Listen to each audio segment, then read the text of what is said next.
Bismillahirrahmanirrahim. Assalamualaikum warahmatullahi wabarakatuh. Innal hamdalillah, sesungguhnya segala bentuk kepujian, kemuliaan, kesempurnaan hanya milik Allah. Nahmaduhu wa nasta'inuhu wa nastaghfiruhu wa natubu ilaih. Oleh itu, selayaknya bagi seorang hamba untuk sentiasa hanya memuji Allah, untuk sentiasa hanya meminta segala bentuk pertolongan daripada Allah, untuk sentiasa meminta ampun dan juga bertaubat kepada Allah Subhanahu wa taala.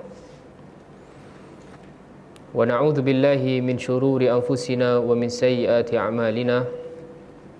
Dan tak lupa juga untuk kita sentiasa berlindung kepada Allah Subhanahu wa taala dari kejahatan hawa nafsu kita dan keburukan tingkah laku kita.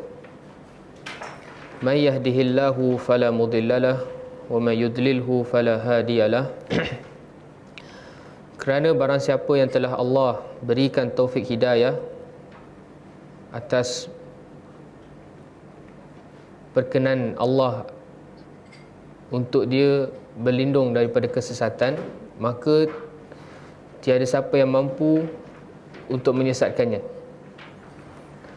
Sebaliknya, barang siapa yang telah Allah sesatkan atas sebab lalainya dia dalam berlindung kepada Allah dari keburukan hawa nafsu dan tingkah laku dia, bila Allah dah sesatkan, maka tiada siapa yang mampu untuk memberinya taufik hidayah. Asyhadu an la ilaha illallah wahdahu la syarikalah wa asyhadu anna Muhammadan abduhu wa rasuluhu. Aku bersaksi bahawa tiada ilah Tuhan yang berhak disembah dengan benar melainkan Allah semata, tiada sekutu baginya. Dan aku juga bersaksi bahawa Nabi Muhammad sallallahu alaihi wasallam merupakan hamba dan pesuruh Allah. Qala Allah tabaraka wa ta'ala, Ya ayyuhalladzina amanu taqullaha haqqa tuqatih wa la tamutunna illa wa antum muslimun. Allah Subhanahu wa taala berfirman, mengingatkan, wahai orang-orang yang beriman, bertakwalah kepada Allah. Takutlah akan azab Allah dengan menjalankan semua perintah Allah, mengharapkan pahala Allah, mengharapkan rahmat dan syurga Allah, dan menjauhi segala bentuk larangan dengan perasaan takut akan azab Allah. Itulah takwa. Dengan sebenar-benar takwa. Dan jangan sekali-kali kamu mati melainkan dalam keadaan Islam, istiqamah. Istiqamah dalam benar-benar bertakwa 24 jam seharian. Itu wasiat ataupun pesanan Allah dalam ayat ini. Wa qala ya ayuhan nas ittaqu rabbakum alladhi khalaqakum min nafsin wahidah wa khalaqa minha zawjaha wa batha minhuma rijalan katsiran wa nisaa'a wattaqullaha alladhi tasaaluna bihi wal arham innallaha kana 'alaikum raqiba. Allah Subhanahu wa taala berfirman, wahai sekalian manusia, bertakwalah kepada pencipta kalian, iaitu Allah. Kerana Allah lah yang telah menciptakan kita dari jiwa yang satu, iaitu Adam. Dan dari jiwa tersebut diciptakan pasangannya, iaitu Hawa. Dan dari keduanya dikembangbiakkan lelaki dan wanita yang ramai, kita semua. Atas sebab nikmat ni, maka bertakwalah kepada Allah. Kerana kepada Allah lah kita saling meminta di antara satu sama lain. Dan juga bertakwalah kepada Allah dalam kita menjalankan hubungan silaturahim, kerana sesungguhnya Allah ke atas kita Maha mengawasi. Wa qala ya ayyuhalladzina amanu taqullaha wa qulu qawlan sadida yuslih lakum a'malakum wa yaghfir lakum dhunubakum wa may yuti'illaha wa rasulahu faqad faza fawzan 'azima. Allah Subhanahu wa taala berfirman, wahai orang-orang yang beriman, bertakwalah kepada Allah, hak kita dengan Allah, dan berkatalah dengan perkataan yang benar ketika kita menjalankan hubungan sesama manusia. Sentiasa berkata dengan benar walaupun pahit. Sentiasa melakukan amal ma'ruf nahi munkar. Sentiasa sampaikan qala Allah, qala Rasul walaupun bertentangan dengan adat, cara tunjuk orang tua orang dulu. Waqulu qawlan sadida. Sentiasa berkata dengan perkataan yang benar. Walaupun di awalnya terdapat pelbagai ujian, terdapat pelbagai cacian makian daripada manusia, tapi ketahuilah barang siapa yang bertakwa kepada Allah dan sentiasa berkata dengan perkataan benar, pasti yuslih lakum a'malakum. Allah akan memperelokkan, akan mempermudahkan segala urusannya. Tak cukup sekadar Allah memperelokkan, mempermudahkan urusan, Allah yaghfir lakum dzunubakum. Allah akan ampunkan dosa-dosa kita. Oleh itu, wa may yuti'illaha wa rasulahu faqad faza fawzan 'azima. Barang siapa yang mentaati Allah dan Rasul dalam setiap tindak tanduknya, dalam setiap perbuatannya, sesungguhnya dia telah menang dengan kemenangan yang besar. Walaupun secara zahirnya manusia melihat orang itu adalah orang yang rugi, orang itu adalah orang yang ditolak masyarakat, tidak diterima dakwahnya, tapi kalau dia mentaati Allah dan Rasul, dialah orang yang menang dengan kemenangan yang hakiki, yang besar. Fa inna asdaqal hadithi kitabullah wa khairal hadi hadi Muhammad sallallahu alaihi wasallam. Ketahuilah, sebaik-baik perkataan hanyalah perkataan Allah, iaitu Al-Quran. Dan sebaik-baik petunjuk dalam kita beragama hanyalah petunjuk baginda Nabi Muhammad sallallahu alaihi wasallam. Wa syarrul umuri muhdatsatuha fa inna kulla muhdatsatin bid'ah wa kulla bid'atin dhalalah wa kulla dhalalatin finnar. Dan ketahui juga seburuk-buruk perkara dalam agama adalah perkara yang diada-adakan. Perkara yang diada-adakan dalam agama tanpa sebarang dalil dan petunjuk daripada Nabi SAW, maka itu adalah perkara yang paling buruk. Dan setiap perkara yang baru, perkara yang diada-adakan dalam agama adalah perkara yang sangat dicela dalam agama, iaitu perkara bid'ah. Yang insya-Allah pada hari ini kita akan murajaah hadis yang kelima. Dan ketahuilah setiap perkara bid'ah, perkara yang tercela, perkara baru dalam agama pasti akan menjerumus pelakunya kepada kesesatan, lambat ataupun cepat. Dan ketahuilah setiap kesesatan tempat akhirnya, tempat kembalinya tidak lain tidak bukan adalah di neraka Allah. Amma ba'd. Alhamdulillah. Alhamdulillahilladzi bi ni'matihi tatimmus shalihat.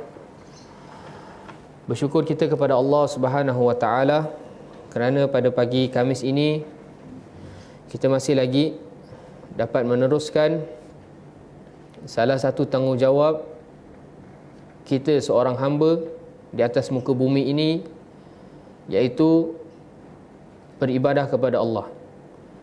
Dan salah satu bentuk ibadah yang paling agung adalah kita menuntut ilmu.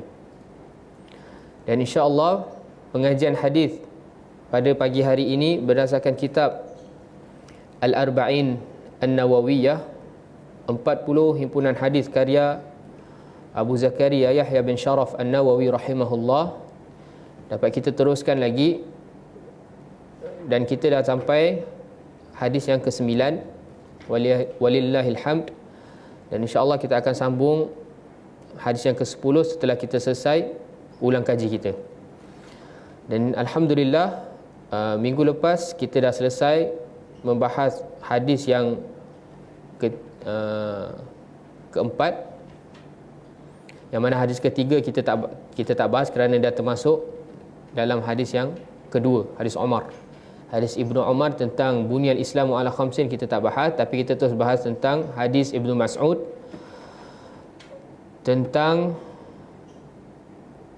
pengakhiran seorang hamba, tentang atwar, tingkatan penciptaan manusia dalam rahim seorang ibu.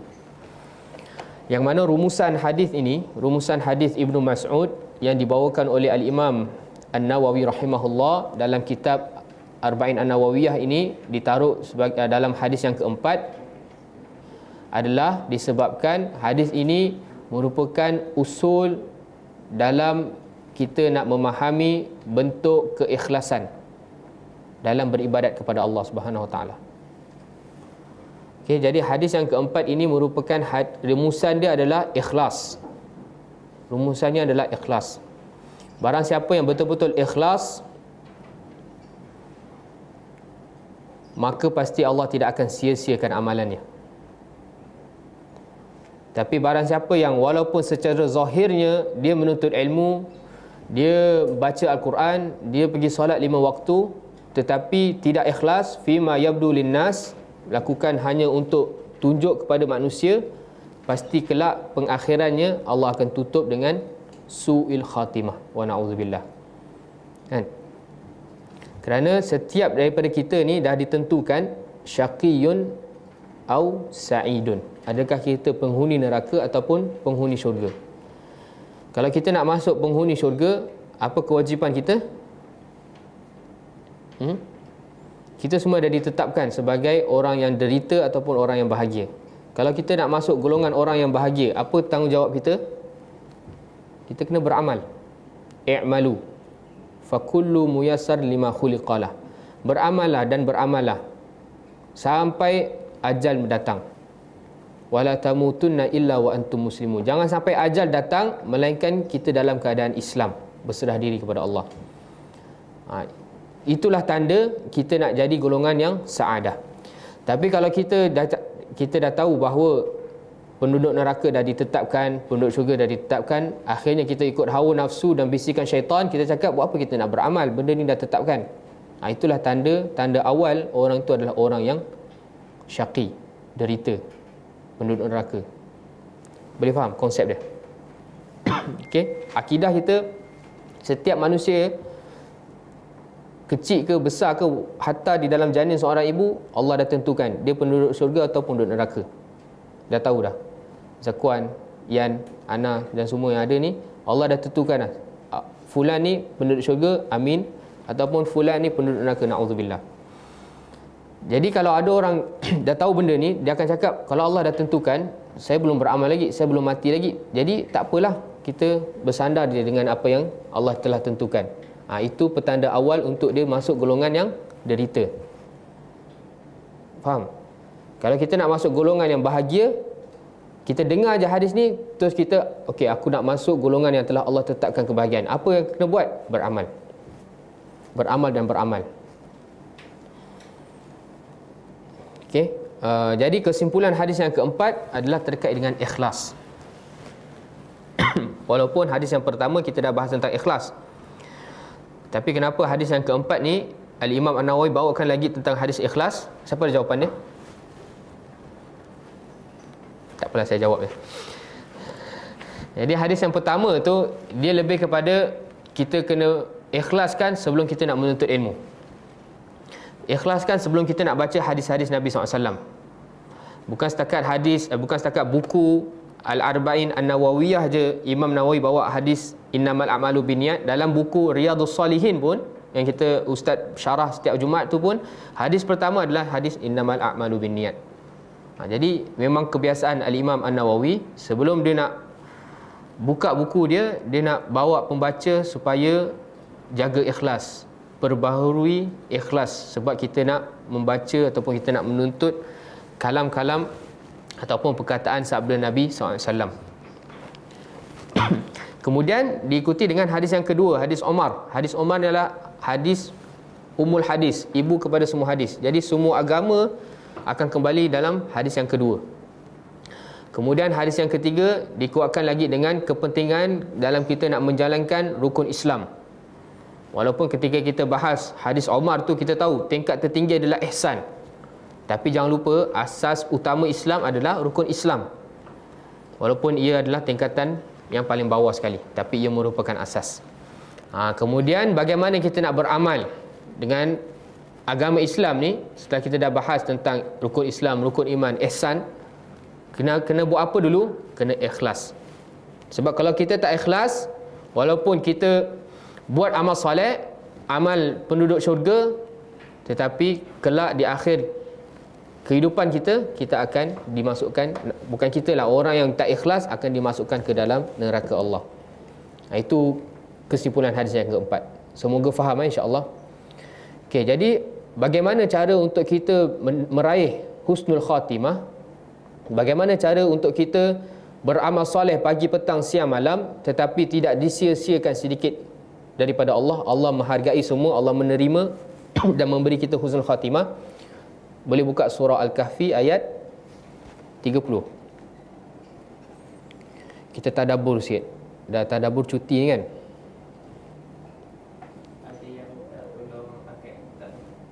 Ha? Buku ni, buku yang saya bawa ni adalah buku syarah daripada Syekh Muhammad bin Salih Al-Utsaimin. Saya rasa dah ada terjemahan dia bahasa Indonesia. Syarah Arba'in An-Nawawi daripada Syekh Muhammad bin Salih Al-Utsaimin rahimahullah. Tapi syarah yang saya bawakan bukan semua ada dalam syarah Ibn Utsaimin. Saya bawakan lagi daripada kitab-kitab yang lain. Sebab tu saya tak tetapkan satu kitab menjadi sandaran. Saya cakap barang siapa yang nak belajar Arba'in Nawawi, bawa aja kitab yang ada matan hadis pun tak jadi masalah. Tapi dia ada buku dan ada pen untuk dia catat apa-apa faedah ataupun fawaid. Sebab kalau kita hanya sandarkan dengan kitab, yang mana kitab Syekh Muhammad bin Shalih Al-Utsaimin ni pun adalah berdasarkan ceramah dia.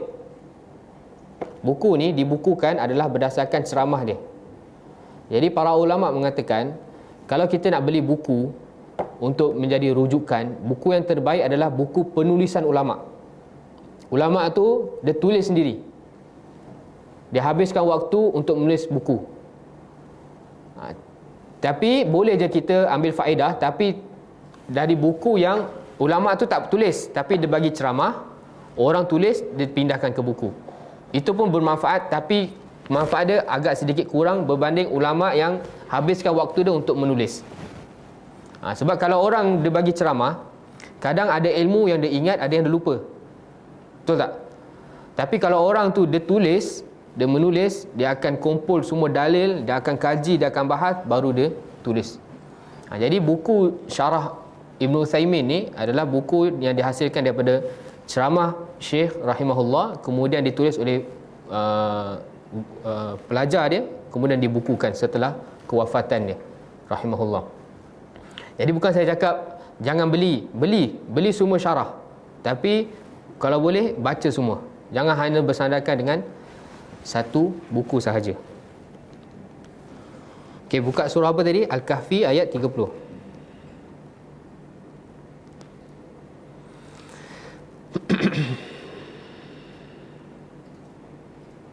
Okey. Setelah kita bahas hadis yang keempat ni, bahawa setiap daripada kita ada orang yang kerjanya pagi, petang, siang, malam, la ya'malu bi'amali ahlil jannah, sentiasa melakukan amalan-amalan penduduk syurga. Tetapi pada pengakhirannya sehingga dah dekat ajalnya, hatta ma yakunu bainahu wa bainaha illa dhira', dengan syurga dia dah dekat, tetapi fayasbiqu alaihil kitab, Allah dah tetapkan penulisan dia bahawa dia adalah orang yang syaqi. Akhirnya fayamalu bi'amali ahlin nar, di hujung akhir hayat dia melakukan amalan penduduk neraka yang akhirnya menyebabkan dia masuk dalam neraka. Takut tak benda ni? Takut kan? Jadi apa amalan yang dia buat pagi, petang, siang, malam tu semua sia-sia. Sebab apa? Sebab dia lakukan fima yabdu linnas, dia lakukan tidak ikhlas. Dia lakukan hanya untuk tunjuk kat bapak dia, tunjuk kat mak dia, ni anak soleh ni, solat malam pun sebelum solat malam pergi kat grup dulu, salam tahajud, share kat semua orang. Itu dapat mengganggu kita punya keikhlasan. Wa na'udzubillah. Jadi macam mana supaya amalan kita tidak sia-sia? Allah dah beritahu dah awal lah, dalam surah Al-Kahfi ayat 30. Allah SWT berfirman, innal ladzina amanu, sesungguhnya. Allah beri penekanan. Inna tu harfu taukid, penekanan. Sesungguhnya alladzina amanu, orang-orang yang beriman. Wa amilus salihat, dan mereka melakukan amal kebaikan. Inna la nudhi'u, sesungguhnya kami tidak akan sia-siakan. Jadi orang yang beriman dan beramal soleh, Allah tidak akan sia-siakan. Tapi Allah tidak berhenti setakat tu. Allah sambung, man ahsana amala. Dalam dia beriman, dalam dia beramal soleh, dia melakukan dua benda itu ahsan, terbaik. Itu syarat untuk Allah tidak sia-siakan amalan kita. Syarat untuk Allah tidak sia-siakan segala amal soleh kita, keimanan kita adalah kita melakukan dua perkara tersebut dengan ahsan, terbaik. Apa tafsiran daripada perkataan ahsan wa amalah, amalan yang terbaik? Apa itu? Siapa ada tulis?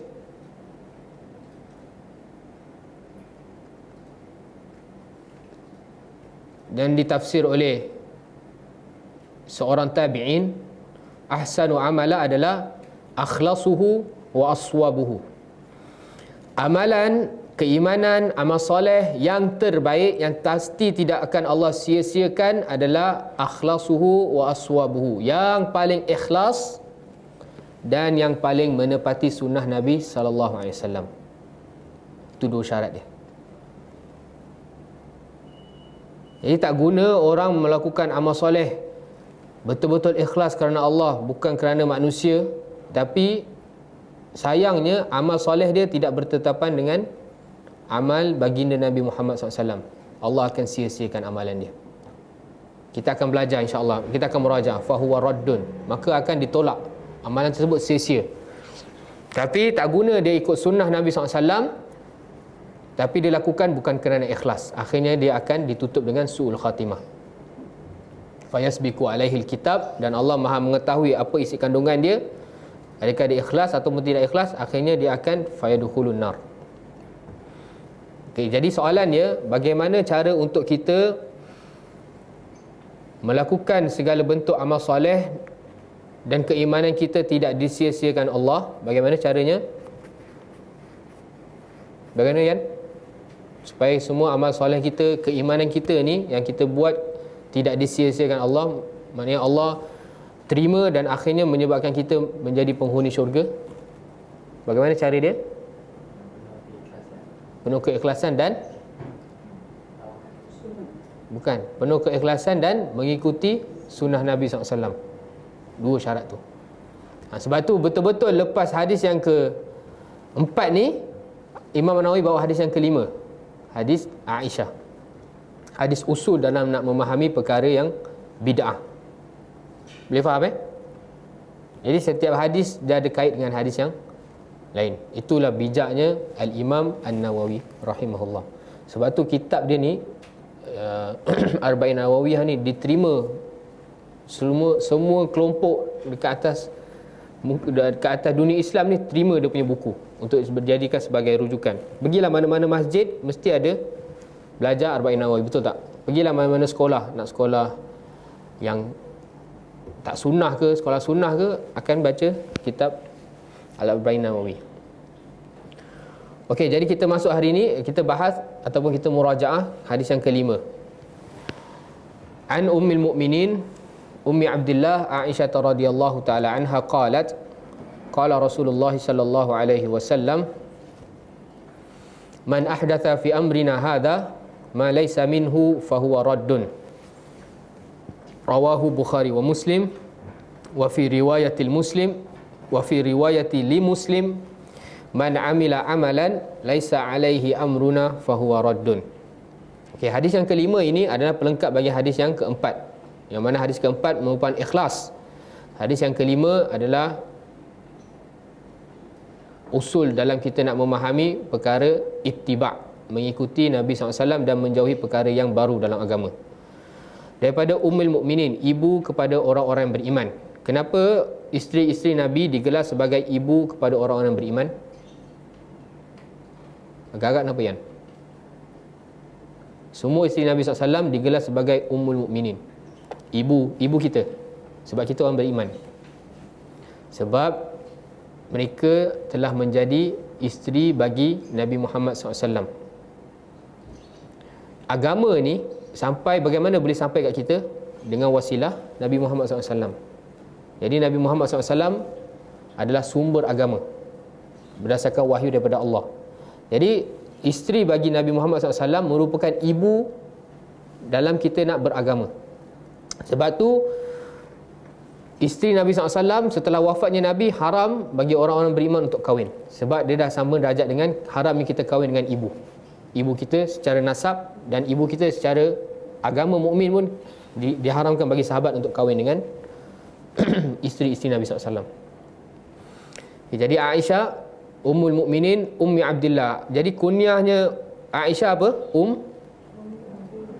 Ummu Abdillah, ibu kepada Abdullah.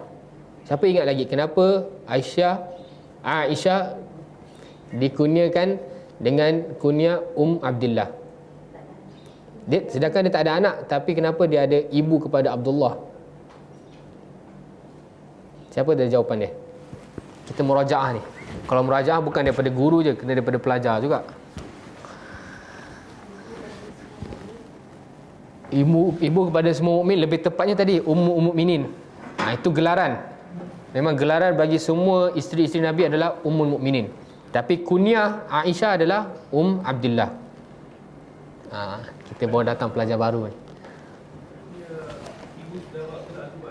Betul. Ada riwayat, ada pendapat mengatakan Abdullah ni adalah anak saudara bagi Aisyah, iaitu anak Asma, Abdullah bin Zubair. Jadi rapatnya Abdullah bin Zubair dengan makcik dia Aisyah sampai Aisyah memberi kunyah dia sempena dengan nama Abdullah bin Zubair. Ada juga pendapat mengatakan Abdullah ni adalah nama yang terbaik di sisi Allah. Ahabbul asma ilallah Abdullah wa Abdurrahman. Nama yang paling Allah cinta adalah Abdullah dan Abdurrahman. Sebab tu Aisyah bagi nama kunyah Ummu Abdillah. Okey, semua dah ada kunyah ke? Abang kunyah apa bang? Abu Rakib. Abu Rakib. Rakib. Rakib. Rakib. Rakib. Rakin. Rakin. Denis? Tak masalah, tak kahwin lagi, tak ada anak pun. Aisyah ni tak ada anak pun dah ada kunyah. Tak ada lagi. Syekh Zairi, mau kunyah tu kena cari. Ni sunnah ni, sunnah. Anti Ummu Ahmad Jamil. Nanti belakang Ummu Hanif. Zakwan? Tak ada lagi. Abu Zainuddin. Yan? Tak apa, yang baru nanti yang kena cari. Jadi kena ada sunnah ni. Walaupun misal kata kita tak tahu anak kita nak taruh nama, tak apa, kita ada kunyah. Macam saya Abu Abdillah. Anak pertama saya nama Abdullah. Okey, taib. Dia mudhaf ilaih, dia hukum nahwu kat situ. Kalau Abu Abdullah, maknanya orang tu tak belajar bahasa Arab lah. Dia kena Abu Abdillah. Tak semestinya, benda ni bebas. Tapi afdalnya anak lelaki sulung. Okey, Aisyah radhiyallahu taala anha. Aisyah ni anak kepada siapa? Abu Bakar. Abu Bakar adalah kunyah. Nama betul dia apa? Abdullah bin Abi Quhafah. Nama betul Abu Bakar adalah Abdullah. Abu bin Abu Quhafah. Abu Quhafah pun adalah kunyah. Nama betul bapaknya Abdullah iaitu Abu Bakar siapa? Uthman. Jadi Abu Bakrin Abdullah bin Uthman. Orang manusia lelaki yang paling dicintai oleh Nabi SAW secara mutlak di atas muka bumi ni, Abdullah. Manakala manusia yang paling dicintai dari kalangan wanita yang hidup ketika ditanya soalan kepada Nabi SAW secara mutlak siapa? Anaknya. Tak, yang ketika hidup Aisyah.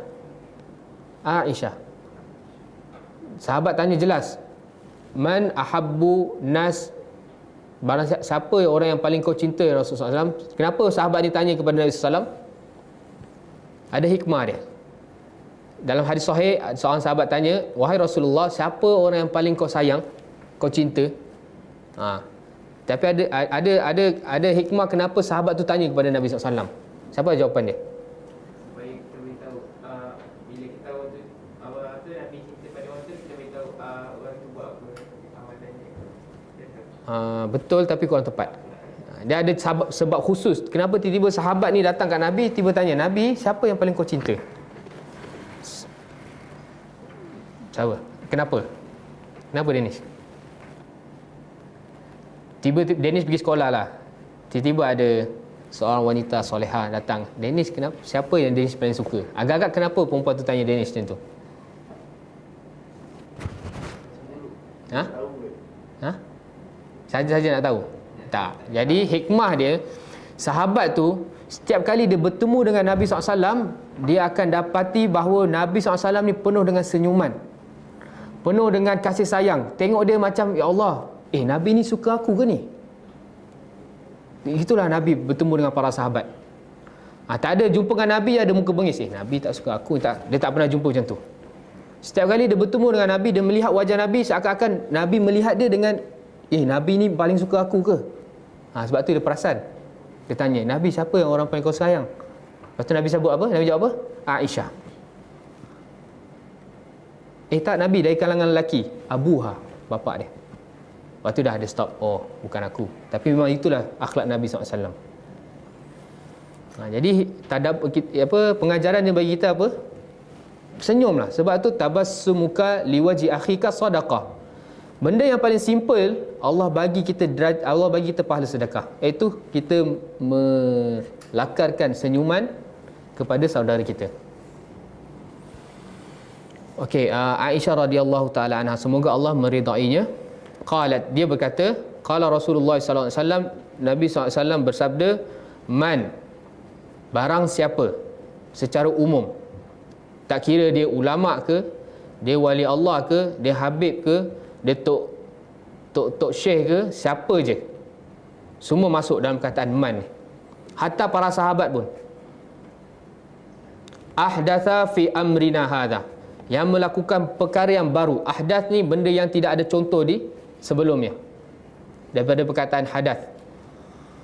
Barang siapa yang melakukan perkara yang baru, yang tidak ada contohnya sebelumnya, dalam urusan apa? Fi amrina hadha, dalam urusan kami, iaitu agama. Bukan urusan dunia, urusan agama. Saya ulang lagi ya, bukan urusan dunia, urusan agama. Jadi tak ada istilah pakai kereta bid'ah, apalagi kereta Audi. Kalau mampu disilakan. Tidak ada istilah bid'ah dalam bab dunia. Nak buka madrasah ke, ada kereta ke, ada komputer ke, phone ke, tak ada istilah kita melakukan bid'ah. Sebab Nabi cakap jelas, fi amrina hadha, dalam urusan kami ini, iaitu urusan agama sahaja. Sesiapa pun, tak kira siapa dia, yang melakukan perkara yang baru dalam agama, yang tidak ada petunjuk contoh daripada Nabi SAW, kemudian ditegaskan lagi, ma laisa minhu, yang mana perkara tersebut bukanlah daripada kami. Saya terjemahkan secara harfi balik. Barang siapa yang melakukan perkara yang baru, tidak ada contoh sebaliknya, di contoh sebelumnya, di dalam urusan kami, iaitu agama, yang mana perkara tersebut hadza ma laisa minhu, tidak berasal daripada kami. Ada bentuk penegasan dua. Siapa yang melakukan benda baru dalam urusan kami, dan benda baru bukan daripada kita, bukan daripada kami, ma laisa minhu, bukan daripada agama.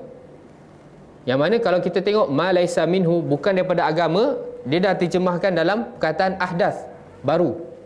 Bila benda tu baru, pasti ia bukan daripada agama, betul tak? Tapi kenapa Nabi SAW ulang benda ni? Saya pun dah tegaskan dalam perbahasan kita hadis ini. Siapa ingat lagi ataupun catat? Dia ada pengajaran lain. Selain kita tahu benda ni adalah benda yang baru dan tidak ada asalnya agama, perkataan ma laisa minhu tu ada pengajaran yang lain di sebalik perkataan tersebut. Faham ke soalan saya? Tak faham Okey, misalnya lah, kalau hadis ni berbunyi man ahdatha fi amrina hadha fahuwa raddun, barang siapa yang melakukan perkara yang baru, tidak ada contoh, maka tertolak. Sempurna tak ayat? Sempurnakan ayat dia, menunjukkan benda tu baru, tidak ada contoh, maka benda tu tertolak. Tetapi hadis tak bunyi begitu. Hadis bunyi barang siapa yang melakukan benda yang baru, tidak ada contoh dalam agama ini, yang mana ia bukan berasal daripada agama, maka benda itu tertolak. Maka ia bukan berasal daripada agama. Itu kenapa ada penegasan kat situ. ada hikmah dia. Itu pentingnya murajaah kan, baru kita teringat. Kadang kita terlepas catat ataupun kita tak dengar sangat. Jadi hikmah dia adalah kemungkinan berlaku zaman yang mana orang menganggap satu amalan tu adalah amalan baru, tetapi hakikatnya amalan tersebut adalah daripada agama. Faham tak? Faham kan? Sebab tu Nabi tegaskan amalan baru ni bukan daripada agama. Menunjukkan kelak ada waktu ketika itu zaman manusia menganggap satu ibadah itu adalah benda baru, tapi hakikatnya ia adalah berasal daripada agama. Jadi ia bukan bentuk benda yang tercela. Dia bukan raddun, dia makbul. Contohnya, misalnya yang paling wadih sekali adalah solat berjemaah ketika tarawih, ketika zaman Nabi Umar. Benda itu adalah benda yang baru, yang mana zaman Abu Bakar tak ada, zaman Khilafah Umar tak ada. Mula daripada zaman Umar lah, Umar kumpulkan balik para sahabat untuk solat berjemaah dalam solat tarawih. Kalau perkataan ma laisa minhu tu tak ada, orang menganggap bahawa Umar dah melakukan bid'ah. Dan Umar pun kata nikmah bid'ah hadhihi, sebaik-baik nikmat dalam perkara baru adalah benda ni lah, orang ramai berkumpul untuk solat tarawih. Tetapi hakikatnya solat berjemaah dalam solat sunat tarawih adalah sunnah daripada agama yang telah dilakukan sendiri oleh Nabi SAW selama 3 hari. Jadi ia bukan bid'ah. Boleh faham? Begitu juga mungkin kita salah satu bentuk sunnah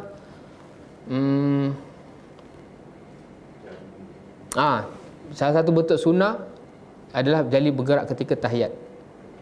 Tapi bukan bergerak macam ni, bergerak sikit je. Itu diriwayatkan dari hadis yang sahih, yang disahihkan oleh Syekh Nasruddin Al-Albani. Jadi mungkin kat surau kita, bila kita tengok benda ni, dia pelik. Jadi jangan kita takut, sebab benda ini adalah daripada agama. Dia bukan perkara yang baru. Dia baru di sisi orang yang tak tahu, tapi hakikatnya dia adalah perkara agama. Itu penegasan ini membawa hikmah itu. Faham tak? Ma laisa minhu. Jadi bid'ah ni betul-betul dia benda yang baru, benda yang tidak ada petunjuk daripada Nabi, dan benda itu tak ada asal dalam agama. Maka perkara ini sangat-sangat tercela dan ia pastinya tertolak. Raddun, mardud, tidak diterima oleh Allah SWT.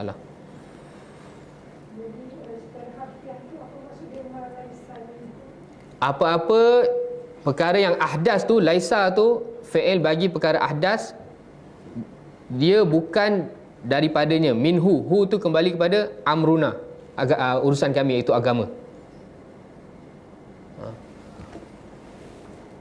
Boleh faham Minhu, hu tu kembali kepada apa? Daripadanya, nya tu kembali kepada amruna, urusan kami. Amru, al-amru, dia muzakkar, sebab tu hu. Fahuwa, maka ia raddun, tertolak. Raddun masdar, tetapi membawa makna isim maf'ul, ia tertolak. Boleh faham kan?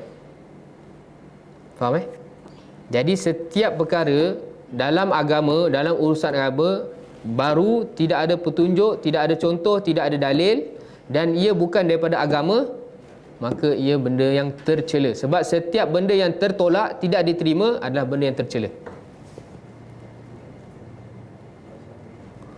Hadis riwayat Bukhari dan Muslim. Dan di riwayat Muslim, Nabi SAW bersabda, man amila amalan laisa alaihi amruna fahuwa raddun. Sesiapa sahaja yang beramal dengan sesuatu amalan, akan tetapi amalan tersebut laisa alaihi amruna, ia bukan berasal daripada urusan kami, iaitu tidak ada dasarnya daripada agama, hasilnya juga adalah tertolak. Persoalan saya, apa perbezaan riwayat pertama dengan riwayat yang kedua?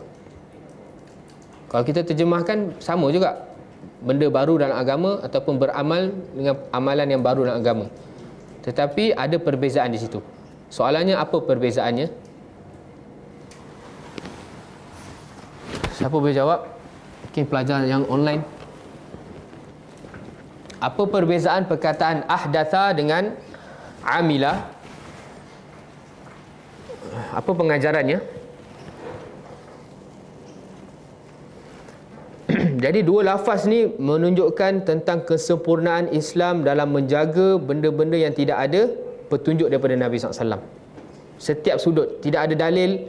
Orang boleh mengatakan tak apa, benda ni walaupun baru tapi bolehlah kita buat, tak ada. Dah dua hadis ni merupakan usul. Yang mana semua benda baru dalam agama, dalam usul agama tidak ada petunjuk, tidak ada contoh, tidak ada dalil, maka ia bentuk sesuatu perkara yang sangat tercela, tertolak. Cuma persoalan saya tadi, apa perbezaan ahdath dengan amilah? Ahdath itu merujuk kepada perkara baru yang tak ada contoh. Ya. Tak pernah berlaku. Betul. Manakala amilah, perkara itu sunnah tapi kita tambah. Betul, masya-Allah. Barakallahu fiik, ahsanti. Jadi perbezaan perkataan ahdath dengan amilah adalah ahdath merupakan perkara yang baru, tidak ada langsung contoh daripada Nabi SAW. Misalnya apa? Maulid. Misalnya maulid, menyambut kelahiran Nabi SAW, dah dekat dah. Tahlil pun sama. Macam-macam lah bentuk bid'ah. Baca Yasin setiap malam Jumaat. Itu ada perbahasan lain. Ahdath adalah setiap perkara yang langsung tidak ada contoh daripada Nabi SAW. Benda tu baru. Memang Nabi seumur hidup tak pernah buat, tiba-tiba ada orang buat. Itu celaan dia termasuk dalam hadis yang pertama, ahdath. Yang amilah pula, dia juga termasuk benda yang baru, yang tidak ada contoh, dan plus dia masuk perkara yang ada contoh daripada Nabi tapi dia tokok tambah. Okey. Misal contohnya paling mudah, solat. Nabi SAW solat subuh 2 rakaat, dia tambah 3 rakaat. Celaan dia bukan hadis yang ahdath, tapi celaan dia man amilah. Sebab amal tersebut ada contohnya tapi dia tambah.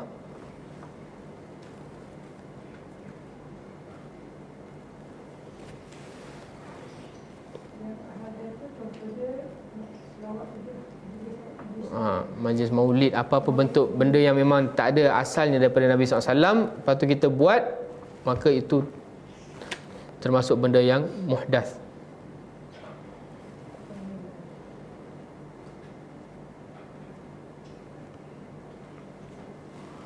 Okay, kemudian kita ada bahas sedikit sebanyak tentang bid'ah kan, secara bahasa, secara syarak, usul dia. Siapa ada tulis? Bid'ah secara bahasa apa? Ijadu syai'. Bid'ah adalah daripada perkataan bada'a. Bada'a ni adalah terwujudnya sesuatu yang mana tidak ada contoh sebelumnya. Dia benda yang baru, tidak ada contoh pun. Sebagaimana firman Allah, badi'us samawati wal ard. Allah lah yang mencipta langit dan bumi. Tapi bukan setakat mencipta. Badi' tu Allah tak sebut Allah khaliqu as-samawati wal ard, Allah pencipta langit, tak. Allah sebut badi'. Kenapa Allah sebut badi'? Kerana penciptaan langit dan bumi tu memang tidak ada contoh sebelumnya. Allah lah yang awal cipta benda tu. Itu daripada secara bahasa perkataan bid'ah. Kemudian secara syaraknya apa? Bid'ah adalah, okey, sebelum tu, dalam perbahasan sebelum ni, siri yang keberapa hadis ni? Siri yang ke-20 lebih lah, tak salah saya. Sebelum kita mukadimah, saya ada terangkan, dalam nak memahami perkara bid'ah ni, dia terbahagi menjadi dua kelompok, dua golongan. Satu golongan yang ambil mudah, satu golongan yang terlalu keras. Golongan yang ambil mudah ni, yang menganggap tak apalah, benda baik. Dia tahu bid'ah tu tapi dia ambil mudah, sehingga dia ikut, dia meraihkan. Tak boleh. Itu benda yang sangat tercela. Wasyarral umuri muhdatsatuha, dan seburuk, sejahat-jahat, sekeji-keji perkara dalam agama adalah perkara yang diada-adakan. Hadis sahih. Jadi tak boleh kita istilah tak apa, meraihkan, kita buat, kita ni. Jangan. Seakan-akan kalau kita buat, kita menganggap bahawa Nabi telah khianat dengan risalah. Nabi tak menyampaikan semua ilmu yang Allah suruh sampaikan. Itu secara zahirnya. Tapi walaupun kalau kita tanya orang yang melakukan bid'ah tu, mesti cakap, taklah. Nabi adalah makhluk yang terbaik dan menjalankan semua amanah. Tapi sedangkan amalan dia seakan-akan menunjukkan Nabi itu adalah yang khianat. Itu kerasnya. Maksudnya benda tu sangat tercela. Jangan pernah kita bermudah-mudahan. Ada kelompok lain pula yang sangat-sangat keras. Sikit-sikit je bid'ah. Ini kau buat bid'ah. Dah macam zikir dah. Bila masuk bid'ah ni, kita nak membid'ahkan satu amalan tu bukan mudah. Sebab bid'ah ni hasil dia apa? Dolal. Benda bid'ah ni benda yang sesat. Dan sesat ni adalah finnar. Tempat ni adalah di neraka, diancam dengan neraka. Jadi jangan kita bermudah-mudahan sikit-sikit dia, kau buat ni bid'ah, buat bid'ah. Jangan. Kita wasat. Kita di tengah-tengah. Kita hakimi manusia dengan penuh adil dan insaf. Okey? Siri ke-28. Siri ke-28 boleh rujuk siri ke-28. Satu siri je. Siri ke-28. Kenapa nak murajaah? Sebab dalam murajaah ni kita tak adalah bahas satu-satu dalil. Cuma kita sekilas je. Sebab kalau kita nak murajaah satu-satu dalil, rasanya sampai ke siri 2000 pun tak habis ni. Arba'in Nawawi. Okey, jadi saya ambil terus syarah ta'arif bagi bid'ah secara syarak. Yang banyak ta'arif dari para ulama, tapi yang lebih bagi saya lah sempurna, yang mencakupi segala sisi adalah ta'arif yang dibawa oleh Imam Asy-Syatibi. Bid'ah adalah tariqatun fid din, suatu jalan di dalam agama. Kenapa Imam Syatibi membawakan bid'ah adalah jalan? Ia menunjukkan benda ini memang dah dilakukan secara rutinitas, secara terus menerus. Benda yang tidak ada contohnya, tidak ada petunjuk daripada Nabi SAW, dilakukan secara terus menerus, tariqah.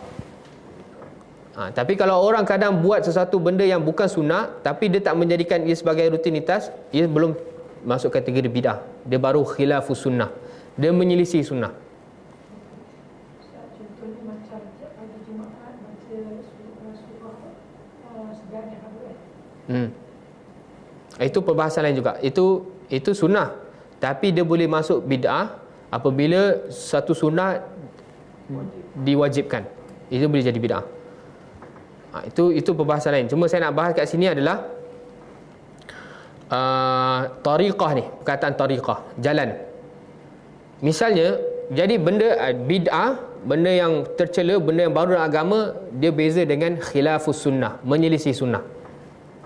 Bid'ah ni adalah tariqah. Orang tu dah buat secara rutin dan menganggap itu agama.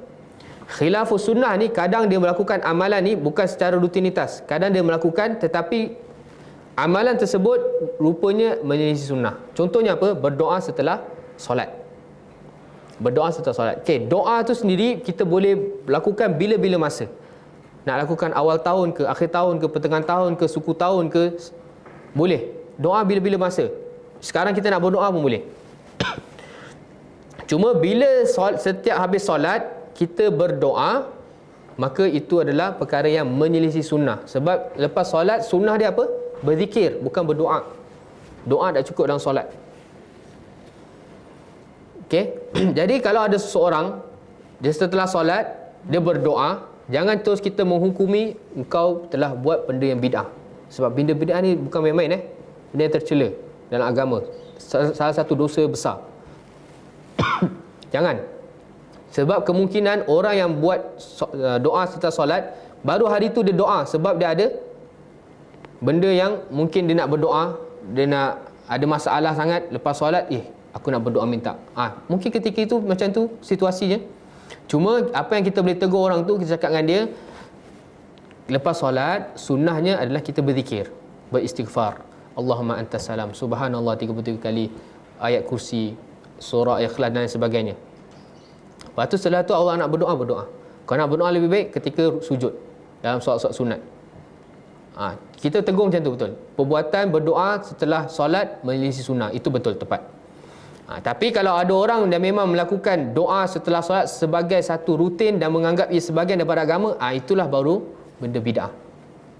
Boleh faham Sebab tu ta'arif bagi bid'ah adalah tariqatun fid din, satu jalan yang ditempuh dengan secara terus menerus dalam urusan agama. Kalau on off dia belum masuk dari kategori bid'ah. Dia boleh jadi menyelisihi sunnah. Jadi kalau kita ni di wasat tengah-tengah, kita tak semua benda yang menyelisihi sunnah je kita cakap bid'ah. Jangan. Kita tak adil. Okey? Kita wasat tengah-tengah. Kalau misal kata memang kita dah solat 50 tahun kat surau tu, memang setiap habis solat dia baca doa, itu benda bid'ah lah. Dia dah jadikan tariqah, jalan dalam agama. Kemudian tariqatu fid din mukhtari'atun, benda yang dijadikan satu jalan dalam agama yang dilakukan secara terus-menerus, dan ia mukhtari'ah, benda yang baru. Sama dengan benda yang muhdath. Ikhtira' dengan ihdath sama, benda yang baru. Tudahi syariah, dan benda baru ini yang dilakukan secara rutinitas, dia dah menganggap tudahi, menyamai dengan syariat. Kadang dia tahu benda tu tak ada dalil, tapi disebabkan dia ikut dia punya tok wali, tok syekh dia dah menganggap amalan tersebut adalah dah sama dengan syariat. Contoh yang sangat sedih zaman sekarang, benda tu pun baru terjadi. Setiap lepas solat, Assalamualaikum warahmatullahi wabarakatuh, Assalamualaikum warahmatullahi wabarakatuh. Jelas dalam hadis Bukhari, Nabi istighfar 3 kali. Astaghfirullah, astaghfirullah, astaghfirullah. Tapi sekarang saya lihat kebanyakan surau, masjid ke apa, dia baca apa dulu lepas salam? Alhamdulillahilladzi Alhamdulillah lam yattakhidh lahu waladan wa lam lahu syarikun fil mulk, ayat surah dalam Al-Quran.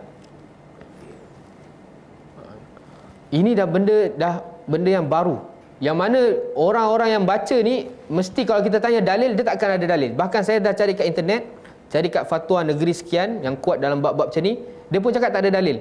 Dalil dia adalah daripada amalan tok syekh dia. Cakap tok syekh dia mimpi dapat ni, kata kena setelah solat kena baca ni. Nampak tu? Benda baru yang tidak ada contoh, tidak ada dalil. Dan ia dah dianggap sebagai menyamai agama syariat. Sebab tu celanya, kejinya perbuatan bid'ah ni. Kemudian yuqsadu bisuluki 'alaiha at-taqarrub ila Allah, dan setiap benda bid'ah ni apabila dia dah anggap benda tu dah sama taraf dengan syariat, dia pasti akan buat dengan maksud untuk dekatkan diri kepada Allah. Okey, benda baru dilakukan secara terus-menerus, lepas tu menganggap dan menyamai syariat, dan dia buat tu atas bentuk perasaan dia mendekatkan diri kepada Allah. Itulah benda bid'ah. Boleh kiaskan dengan semua apa-apa amalan. Okey, takrif ni dia mencakupi semua sisi. Jadi jangan kita terlalu keras, dan juga jangan kita terlalu bermudah-mudahan. Sehingga jika kita dah terlalu bermudah-mudahan, benda-benda yang berlaku di sekeliling kita yang sebenarnya ia sangat tercela di sisi Allah, kita dah menganggap betul biasa. Sebab tu bid'ah ni, syaitan lebih suka orang melakukan bid'ah daripada orang melakukan maksiat. Sebab apa? Sebab apa yang agak-agak? Syaitan, iblis lebih suka orang buat bid'ah, orang zikir hu 1000 kali, daripada orang pergi kelab hu. Syaitan lebih suka orang hu kat masjid daripada orang hu kat disko. Sebab apa? Itu salah satunya. Lagi satu, sebab apa Danish? Kalau maksiat kejap je. Kalau bid'ah buat sebanyak-banyak. Macam contoh kalau dia start amalan macam tahun ni kan, tahun seterusnya pun dah ikut bid'ah lagi. Tapi ada orang hu pun setiap malam. Hu kat disko setiap malam. Ya, betul, tepat. Kalau orang buat maksiat, kalau kita pergi disko jumpa orang Islam yang berhu, kita cakap awak buat ni dosa ke halal? Pasti cakap aku dosa, tapi nantilah aku bertaubat. Betul tak? Tapi cuba kita pergi kat masjid, orang tengah berhu berjoget-joget, cakap awak ni buat benda dosa. Tak, kita kena tendang, kena maki, nasib lah. Dia anggap itu benda syariat, benda mendekatkan diri kepada Allah. Tapi sebaliknya, benda yang sangat tercela, sangat dimurkai oleh Allah. Sebab tu iblis suka benda ni. Sebab tu berhati-hatilah. Jadi itu takrif bagi bid'ah.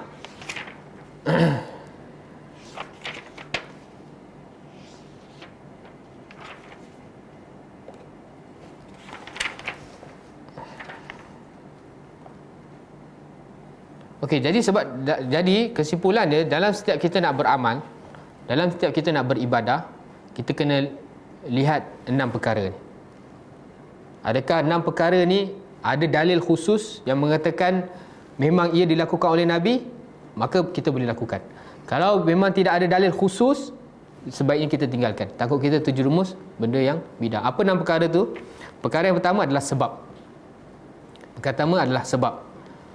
Misalnya orang nak berdoa. Berdoa salah satu ibadah yang sangat baik. Doa mukhul ibadah. Doa itu adalah otaknya bagi ibadah. Jadi ia adalah asal bagi ibadah adalah doa. Solat pun doa, kan? Tapi sebab, kita kena tengok sebab. Kenapa awak doa ni? Sebab kita nak masuk awal Muharram. Kita kena, bukan kita ambil dalil yang mengatakan doa itu fad'uni astajib lakum, doa mukhul ibadah, apa-apa lagi doa, apa-apa lagi dalil tentang kebaikan doa, tak masuk. Kita kena cari dalil sebab tu, sebab dia lakukan doa. Doa sebab apa? Sebab masuk awal Muharram. Ada tak dalilnya? Tak akan ada. Tidak akan ada. Sebab zaman Nabi SAW pun tak ada tahun, ada bulan je. Tak ada istilah zaman Nabi dah ada 1 hijrah, 2 hijrah, tak ada. Yang start nak menetapkan tahun adalah pada zaman Umar. Ijtihad Umar. Untuk apa? Untuk memudahkan kita belajar sejarah. Itu sahaja. Tiba-tiba zaman Nabi SAW, zaman Nabi pun tak tahu Muharram ni awal tahun ke, pertengahan tahun ke, akhir tahun, tak tahu. Dia sebagai bulan-bulan yang sama macam bulan yang lain. Tiba ada ustaz cakap, amalan yang ditunjuk oleh Nabi SAW, tutuplah awal ni, tutuplah akhir tahun dengan benda yang baik, mulakan dengan benda baik. Dia berani mengatakan atas nama Nabi SAW. Oh, marah Benda tu, video tu dah viral kan, orang semua share. Lepas tu semua pakat maghrib pergi masjid, baca Yasin lah, baca apalah, baca tu, baca doa ramai-ramai, la haula wala quwata illa billah. Alhamdulillah. Itu pentingnya dakwah. Kalau tak ada dia dakwah, tak adalah grup-grup yang sedar yang akan kejinya benda ni. Minta maaf, saya terpaksa sebut. Sebab benda ni pun dikeji oleh agama. Okey, yang pertama adalah sebab. Misalnya ada orang ni setiap masuk rumah dia akan solat 2 rakaat. 2 rakaat. Kita nak solat sunnah mutlak tak jadi masalah bila masa, yang penting jangan waktu yang terlarang. Tetapi bila kita tanya, kenapa awak setiap masuk rumah bersolat 2 rakaat? Saya masuk rumah untuk solat 2 rakaat adalah sebabkan saya masuk rumah. Sebab dia lah sebab saya masuk rumah. Tu kena cari dalil. Ada ke Nabi SAW setiap masuk rumah solat 2 rakaat? Tak ada. Jadi kalau tak ada, mana benda tu adalah benda bid'ah.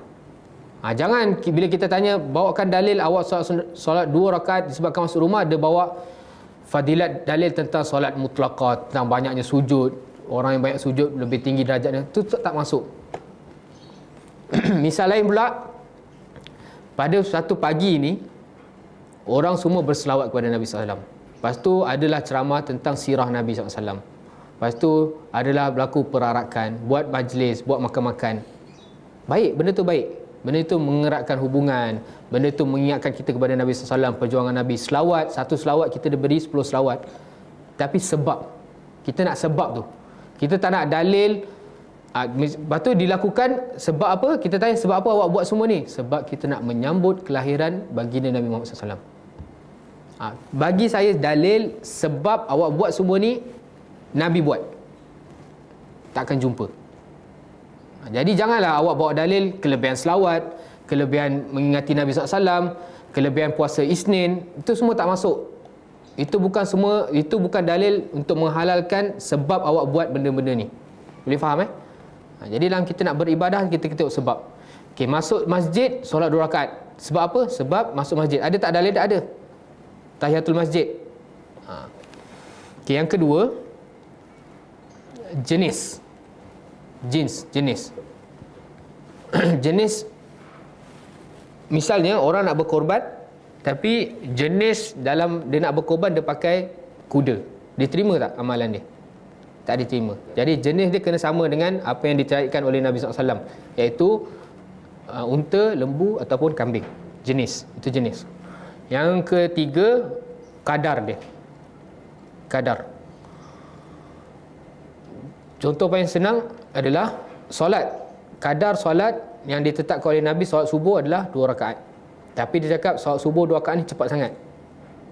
Dia nak tambah lagi 4 rakaat. Tak diterima. Kadar dia dah melebihi.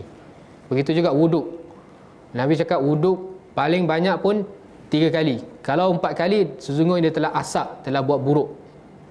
Tapi dia cakap macam tak bersih je, macam tak suci 3 kali, dia buat 4 kali, 5 kali. Maka 4 yang kelima tu tidak diterima. Raddun. Okay, yang keempat, kaifiyah. Cara. Barang siapa yang melakukan amal ibadah yang caranya tak bertetapan dengan cara Nabi SAW, maka ia tertolak. Misalnya apa? Siapa ada misal? Ambil paling senang, misal solat lah. Solat. Nabi SAW dah sebut, Sallu kama ra'aitumuni usalli. Solatlah kalian sebagaimana aku solat. Ataupun misal yang lebih masih fresh lagi adalah haji. Nabi sebut, khudhu anni manasikakum. Ambillah kalian cara untuk bermanasik daripada aku, jangan daripada yang lain. Jadi daripada A sampai ke Z, cara manasik Nabi SAW dah disampaikan oleh para sahabat dengan sangat jelas. Daripada hadis Jabir, hadis paling panjang tentang hadis haji. Jadi kalau kaifiat dia, Nabi melontar pada waktu sekian dan sekian, tiba-tiba kita melontar pada waktu lain, mardud, tertolak. Kerana kaifiat dia tak kena dengan sunnah Nabi SAW. Yang kelima adalah zaman, waktu. Nabi SAW haji pada bulan Zulhijjah. Tiba-tiba ada orang nak haji pada bulan Zulqa'dah. Dia pergilah seorang-seorang kat Mina, tertolak. Dia melempah lah, memang kosong pun, memang senang, tapi sia-sia. Mardud, raddun. Bahkan dia dapat dosa. Okey, yang keenam adalah makan, tempat.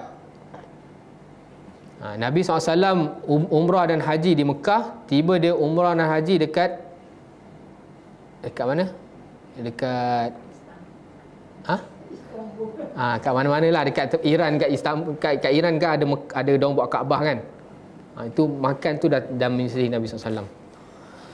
Nabi SAW perintahkan semua kaum muslimin untuk melakukan ibadah umrah dan haji seumur hidup lah di Mekah dan Madinah. Seumur hidup setiap manusia yang mampu untuk paling tidak dia melakukan umrah. Ada orang dia menetapkan paling tidak awak seumur hidup kena pergi ke India untuk ikut. Dia dah menganggap betul ijtima' tu. Makan pun dah salah. Itu termasuk bid'ah, tidak bertepatan dengan tempat. Benda tu terjadi tak terjadi? Terjadi di kalangan pengikut-pengikut yang ta'assub. Awak kena pergi tempat ni, paling tidak seumur hidup awak kena pergi. Dah sama macam kita kena pergi Mekah dan Madinah. Itu benda tu bid'ah. Boleh faham Ada apa pertanyaan? Maknanya dalil umum tak terpakai untuk ibadah khusus. Tak terpakai. Dalil umum tidak terpakai untuk ibadah khusus. Apa-apa benda yang khusus kita nak buat, kita kena ada dalil yang khusus. Sebab tu kalau kita nak berhujah dengan orang-orang ahlul bid'ah ni, jangan kita terpergun dengan banyaknya hujah ataupun panjang lebarnya dia punya syarah. Jangan terpergun. Sebab apa yang dia syarah panjang lebar tu semua tak masuk dengan topik pun. Okay, kita masuk hadis yang seterusnya, hadis yang ke-6. Okey, sebelum tu hadis Aisyah ni, ada ulama mengatakan ia merupakan nisfuddin, separuh agama. Ustaz, kalau ada satu program katakan istighfar beramai-ramai dan dibuat sebagai dibuat memang program itu buat sebagai syukur kan. Asal saya baik, tapi saya tak niat untuk program itu untuk istighfar untuk niat ni macam kalau tak buat ini tak ada buat istighfar sendiri. Jangan. Tak boleh. Itu talbisul iblis. Dia macam ni, konsep dia macam ni. Lau kana khairan la sabakuna ilaih. Itu konsep dia. Jikalau sesuatu benda, perlakuan, program, amalan baik, sungguh nescaya para salafus soleh dah buat dah. Kalau perbuatan untuk mengingatkan istighfar dengan kita ajak kumpul satu masjid, kita beristighfar ramai, benda tu baik. Dan saya pasti ada riwayat Nabi dah ajak para sahabat untuk beristighfar ramai, untuk mengingatkan istighfar. Sebab tidak ada satu kebaikan sekecil apa pun melainkan telah disampaikan oleh Nabi SAW, dan tidak ada satu keburukan, kekejian, kemungkaran sedikit apa pun melainkan Nabi SAW dah sampaikan. Nabi dah sampaikan setiap apa yang Allah perintah untuk sampaikan. Barulah Allah tarik nyawa Nabi SAW setelah turunnya ayat al-yauma akmaltu lakum dinakum wa atmamtu alaikum ni'mati wa raditu lakumul Islam madina. Hari ini telah aku sempurnakan agama engkau. Muhammad, hari ini aku telah sempurnakan agama engkau pada Hajjatul Wada, haji terakhir Nabi SAW. Dan telah aku sempurnakan nikmat-nikmat aku kepada engkau, iaitu sempurnanya agama. Dan aku tidak reda melainkan Islam yang telah sempurna yang telah engkau bawa itu saja. Islam lain yang tokok tambah, Allah tak reda. Konsep dia macam tu. Jangan kita tak apalah, benda baik. Tiba kita tengok ada kawan baik kita lagi. Mungkin time tu kita nak jumpa, nak eratkan ukhuwah. Jangan. Itu semua talbisul iblis. Eratkan ukhuwah bila time lain. Jangan time dia nak pergi majlis-majlis yang diada-adakan ni. Okay. Jadi salah satu bentuk kita betul-betul gigit sunnah dengan gigi garham, kita pulaukan majlis-majlis yang tidak ada dalilnya. Tapi dengan hikmah. Kan? Jangan terlalu keras, muka bengis je tengok orang tu. Ini orang. Jangan. Lagi satu saya nak tekankan, bukan setiap benda yang kita sebut ni, yang kita bawa contoh bid'ah, kita terus mencop orang yang buat tu sebagai mubtadi', tak. Jangan salah faham. Okay? Tak semestinya orang yang buat bid'ah, orang itu adalah orang mubtadi'. Tak. Kadang orang tu jahil. Macam kita dulu jugalah. Sebelum kita kenal sunnah, kita pun jahil. Kita sakit hati tak? Tiba-tiba orang datang cakap, awak ni buat benda yang terkeji, terkutuk. Marah kan time tu? Jangan. Kita kena dakwah dengan penuh hikmah, doakan, sampaikan kebenaran. Tetapi amalan tu, kita kena tegaskan bahawa ia amalan bid'ah. Begitu juga syirik dan kufur. Bukan semestinya kita cakap orang yang sembah di kubur adalah orang musyrik. Jangan. Perbuatan dia syirik, tapi orang dia jangan kita tu senang-senang cakap dia musyrik. Beza Sebab tu takfir ni, bab takfir, mengkafirkan adalah satu sangat-sangat berat. Bukan kerja kita orang-orang awam betul talibul ilm, bukan. Itu kerja para ulama dan pemerintah. Tapi dalam nak menyampaikan kebenaran, perbuatan itu syirik, perbuatan itu kufur, perbuatan itu bid'ah, kita kena sampaikan walaupun pahit. Wa qulu qawlan sadida. Cuma jangan kita cakap benda tu syirik, orang tu musyrik. Jangan. Itu bukan Ahlussunnah wal Jamaah, itu Khawarij. Taib. Itu jadi itu pentinglah. Jadi kita balik tadi. Jadi hadis Aisyah ini, ada ulama mengatakan ia adalah setengah agama.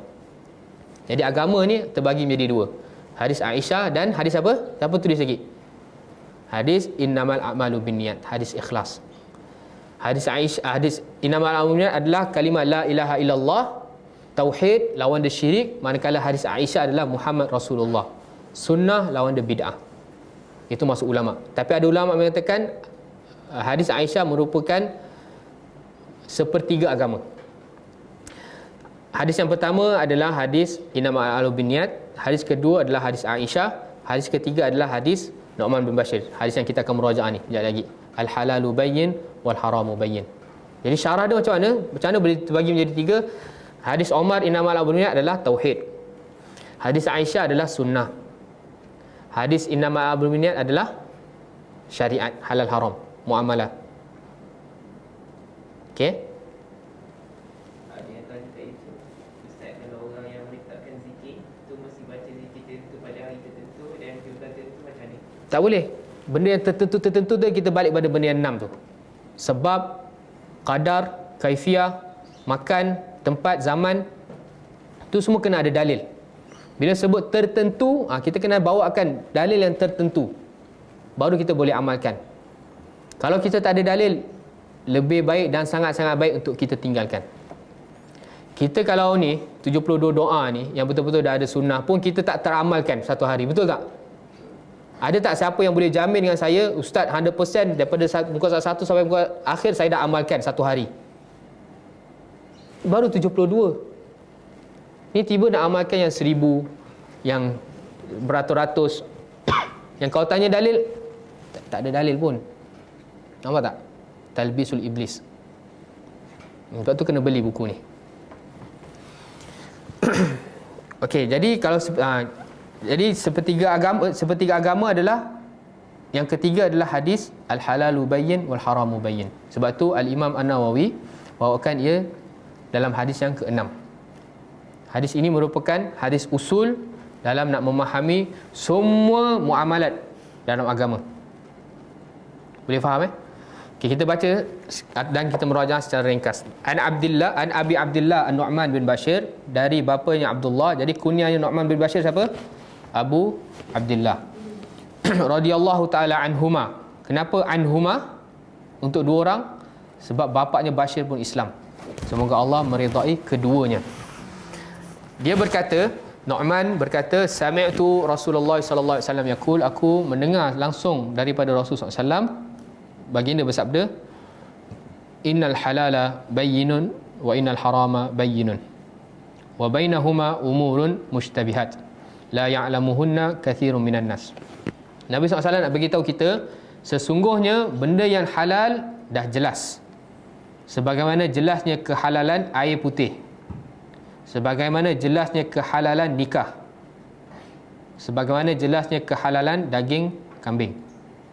Wa innal harama bayyinun, dan haram pun dah jelas, sebagaimana jelasnya keharaman khamar, sebagaimana jelasnya keharaman zina, dan sebagaimana jelasnya keharaman babi. Akan tetapi wa bainahuma umurun mushtabihat, akan tetapi di antara keduanya, di antara halal dan haram, ada banyak perkara umur yang mushtabihat, samar. Samar bagi semua orang ke? Tak. Bukan bagi semua orang. La ya'lamuhunna katsirun minan nas. Samar bagi majoriti orang. Yang mana pasti ada di kalangan manusia yang diberi taufik dan rusyd oleh Allah SWT untuk tahu benda yang samar ni halal ke haram. Pasti ada. Tapi bukan semua orang dia menghabiskan waktu dalam menuntut ilmu. Tak, betul tak? Kebanyakan orang ni ulama ke ataupun ulama. Hakikatnya macam tu. Ulama sedikit. Apatah lagi ulama yang rabbani, ulama yang betul-betul tidak berfatwa melainkan penuh dengan keikhlasan, tidak ada kepentingan sedikit pun dari segi duniawi dia.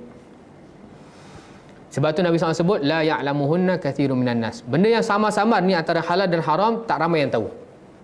Itu satu pendapat. Satu pendapat antaranya pendapat Muhammad bin Shalih Al-Utsaimin rahimahullah, Syekh.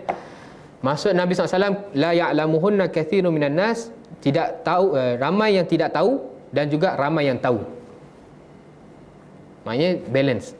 Ramai tak tahu dan ramai juga yang tahu. Kenapa?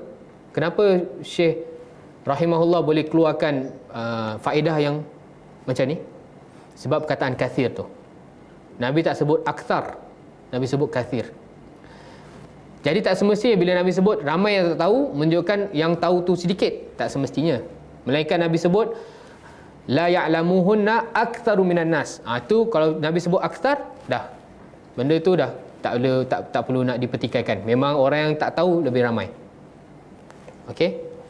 Jadi kalau kita belajar agama ni, sebab tu hikmah ada khilaf ni indah dalam kita nak belajar. Kalau tak ada khilaf, kita akan bosan. Belajar satu qaul je. Itu hikmah terbesar Allah menurunkan agama ni, adanya khilaf. Memang ada pun manusia pun dia macam-macam pemikiran dia. Selama mana khilaf tu tak terkeluar daripada aturan-aturan agama, kita boleh raikan. Sebagaimana khilaf di kalangan para sahabat kan, untuk solat asar di mana? Hadis yang sahih, Nabi suruh solat, jangan korang solat asar melainkan dah sampai tempat tu. Ada sebahagian sahabat mengatakan, kita dah sampai tempat tu, dah keluar waktu asar, tapi Nabi perintah. Tak apa, ada yang sebahagian dia tetap solat. Ada yang cakap maksud Nabi tu jangan sampai korang lambat, kena cepat-cepat sampai sebelum asar. Jadi ada yang sebahagian sahabat dah masuk asar, dia solat dulu baru dia pergi. Ada khilaf. Jadi dua-dua Nabi raikan. Sebab dua-dua tak terkeluar daripada Nizamuddin. Dia ikut perintah Nabi SAW. Okey?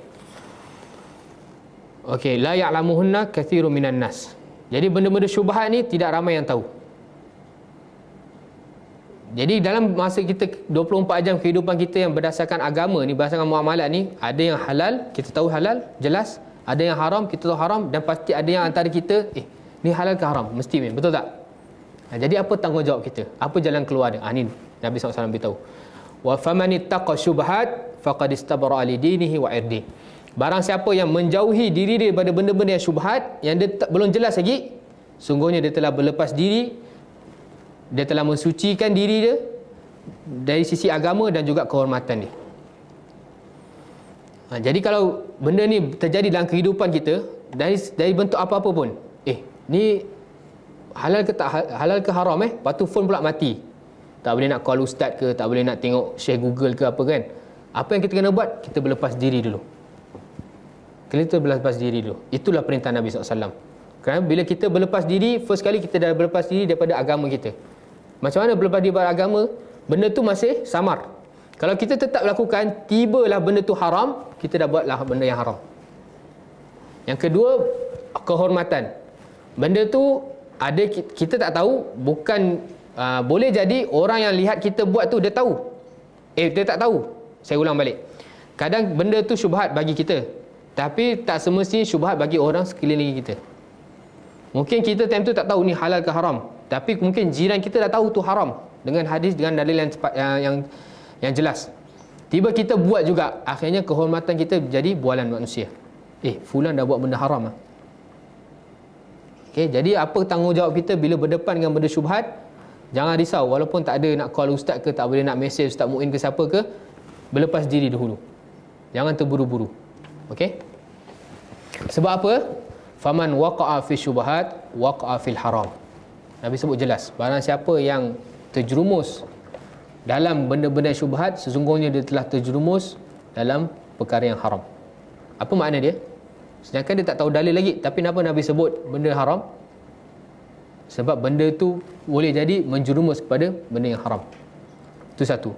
Yang kedua, kadang kalau kita dah terbiasa melakukan benda yang syubhat ni, kita tak jelas dengan dalil, akan mendorong kita kelak untuk melakukan benda yang dah jelas haram pun kita akan lakukan. Boleh faham tak maksud saya? Ambil ringan. Sebab tu Nabi betul-betul tegas dalam bab ni. Siapa yang masuk syubhat, dia akan masuk benda haram. Yang pertama, benda yang syubhat tu kita tak tahu, boleh jadi halal dan haram. Kalau dia masuk, tiba jadi haram, dia dah masuk benda haram. Yang kedua, boleh jadi kebanyakan dia berurusan dengan benda-benda syubhat ni, tapi dia tak ambil indah, tak nak tanya dulu, tak nak rujuk pada alim, dia buat je. Dia cakap benda ni syubhat, tak buat, akhirnya menghasilkan hati dia tu akan ambil mudah. Tiba dia berdepan dengan benda yang betul jelas haram, benda tu dah betul jelas riba, dia tetap buat. Sebab apa? Hasil daripada dia dah buat masuk benda syubhat ni. Itu bahayanya benda syubhat. Ada pendapat ulama juga yang mengatakan buat benda yang syubhat, hukum dia adalah haram. Itu pendapat yang ketiga.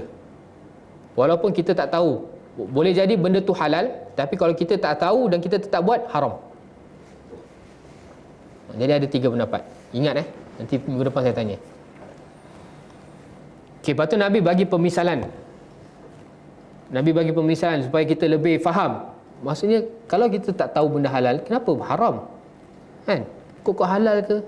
Nabi bagi pemisalan. Karra'i yar'a haula hima yushaku an yaqa'a fi. Seperti pengembala kambing yang mana dia pergi bela kambing dia ni dekat kawasan yang hujung-hujung kawasan tanah orang, kawasan larangan. Misalnya dia punya ladang kambing dia besar ni. Lepas tu naik je atas ni kawasan larangan, kawasan kerajaan. Ada gambar senapang. Siapa masuk kena tembak. Lepas tu ra'i ni, pengembala ni, dia pergi mengembala kambing dia kat sini, hujung-hujung ni. Kambing ni ada akal tak? Tak ada akal. Dia nampak rumput ni lebih panjang, lebih sedap, dia betul lompat masuk dalam ni. Begitu jugalah orang yang bermain dengan syubhat. Kadang dia tak tahu, dia memang first dia tak tahu benda tu halal atau haram. Tapi kalau dia tetap bermain dengan benda-benda syubhat ni, dia pasti akan terjerumus dalam benda yang haram. Boleh faham apa analogi yang Nabi SAW nak bagi? Sebab tu Nabi, lepas tu Nabi tegaskan, ala wa inna likulli malakin hima. Ala ni apa? Harf untuk ambil tanbih. Ketahuilah setiap malik, setiap Raja ada kawasan larangan dia. Mana-mana raja, sultan, kawasan larangan dia apa? Jangan kita hina dia. Tak tahu kita kena tangkap nanti. Misalnya, Allah wa inna himallah maharimuhu. Dan ingat, kawasan larangan Allah adalah haram-haram dia. Jangan kau nak main tepi-tepi tu, syubhat tu. Main yang halal, yang jelas.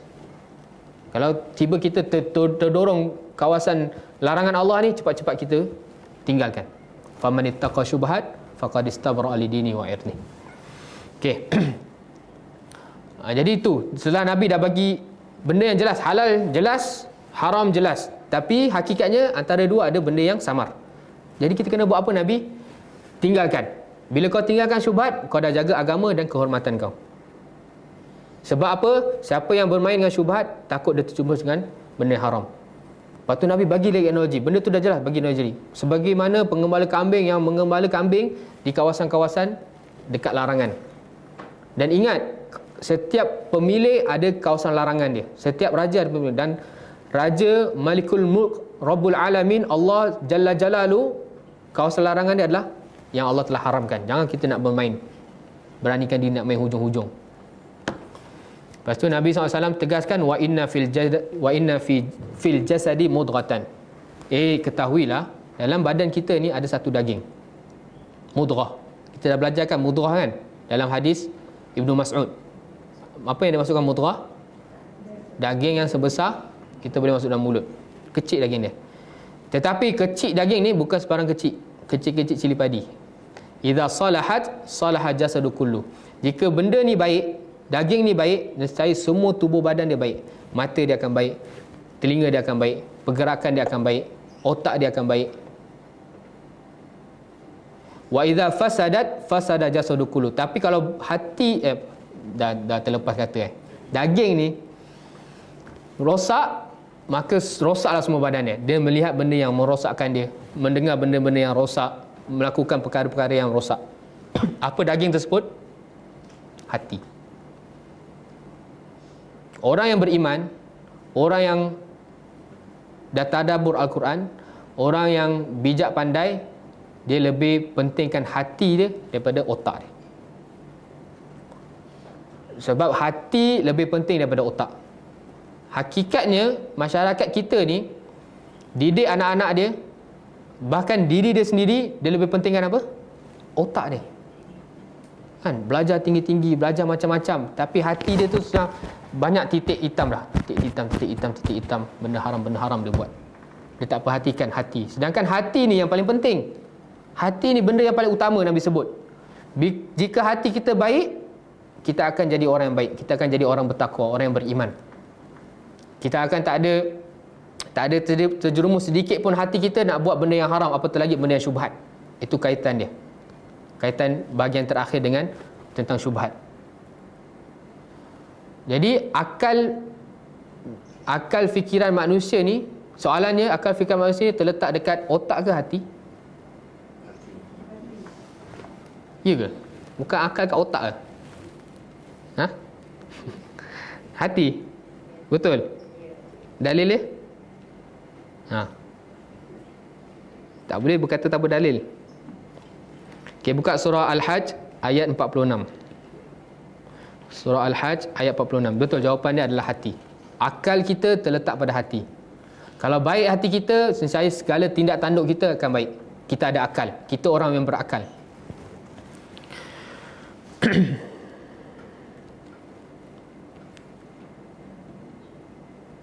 Sebab tak semestinya manusia yang otak dia bijak, kan, kadang dia duduk dekat kursi roda dah lumpuh, tapi semua orang dengar perkataan dia.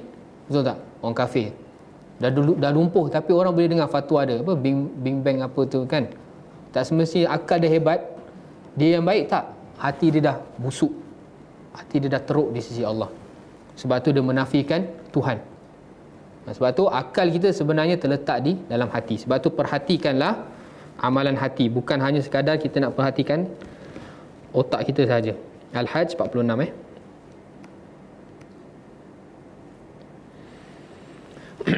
Allah Subhanahu wa taala berfirman, afalam yasiru fil ard, a'udzubillahi minasyaitonir rajim, afalam yasiru fil ard fatakuna lahum qulubun yaqiluna biha. Nampak jelas?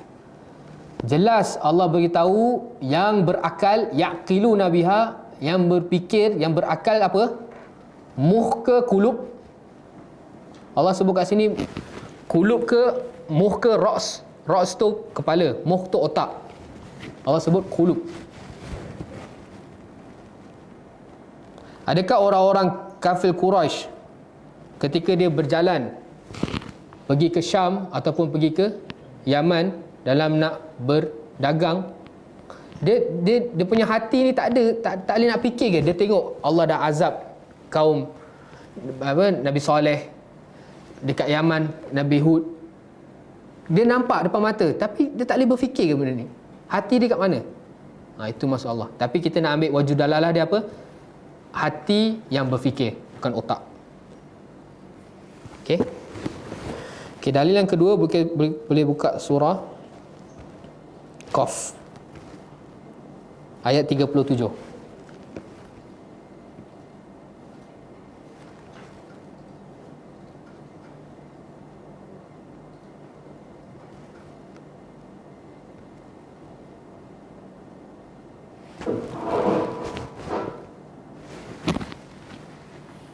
Allah SWT firman Qaf ayat 37. A'udzubillahi minasyaitonir rajim. Inna fi dzalika la dzikra liman kana lahu qalbun au alqas sam'a wa huwa syahid. Allah sebut dalam ayat ini, sesungguhnya perkara-perkara yang berlaku bagi umat-umat yang terdahulu, ihlak qurun al-madiyah, kecelakaan, kemusnahan yang Allah musnahkan bagi umat-umat yang terdahulu atas sebab syiriknya mereka. Benda ini hanya dapat zikra sebagai peringatan bagi orang yang ada hati. Allah tak sebut ada orang yang ada akal, ada otak. Kadang orang yang dah sampai kategori doktor, menteri, Perdana Menteri, apa-apa, bukan Perdana Menteri, minta maaf apalah, orang yang otak dia bijak, tapi kadang dia tak boleh nak dapat hidayah ni, peringatan ni. Sebab apa? Sebab sebenarnya hati dia yang utama tu dia tak jaga. Kadang kita orang-orang biasa je, rakyat marhen, makan pun bagi nasi putih je, tapi bila kita dengar tadabbur, kita boleh ambil pengajaran. Sebab apa? Sebab sebenarnya kita dah jaga hati kita. Itu maksud ayat. Wallahu ta'ala a'lam. Jadi alhamdulillah kita dah habis hadis yang ke-6. InsyaAllah minggu depan kita akan minggu depan minta maaf tak ada kelas.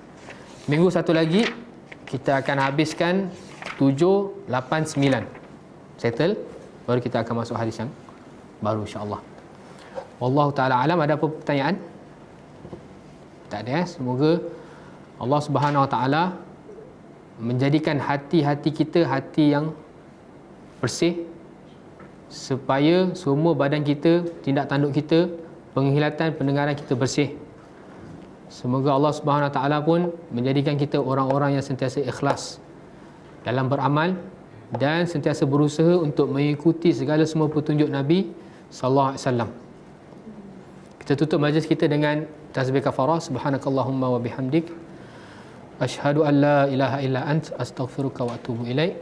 Assalamualaikum warahmatullahi wabarakatuh. كتاب الله ترق جنانه وتنى العظيم.